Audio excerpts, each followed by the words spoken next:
It's never easy to say goodbye, even if the thing you're saying goodbye to is a piece of military equipment.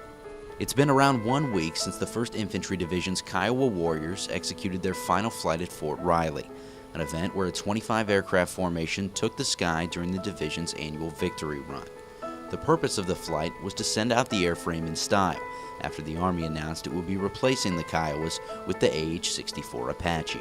Being up there as part of a flight of 25 aircraft, with every single person all focused on a task at hand and making sure that they did everything they could to ensure that it was successful.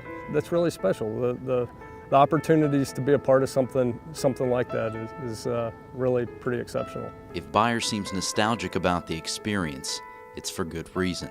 Like many of the pilots involved in last week's flight, he spent the majority of his military career training on the Kiowas, meaning last Friday was an emotional goodbye, as the Army parted with over 3 decades of aerial history, and the soldiers parted with something that had become much more than just an airframe.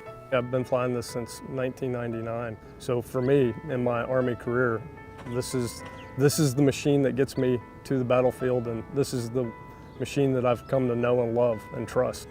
As much as there's sadness about the aircraft going away, while we acknowledge that, this is a transition. And a transition that Beyer is confident will go smoothly, whether the pilots are switching over to Apaches or to another military job entirely.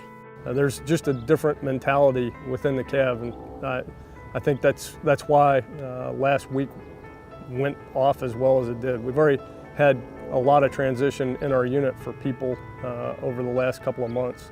That'll continue, but there's just something that makes being in the CAV different than what I've experienced in other units, and I think it's something that makes us a special organization. For more information on the Kiowa's final flight or on the nation's 1st Division, check out the Big Red One on Facebook or follow us on Twitter.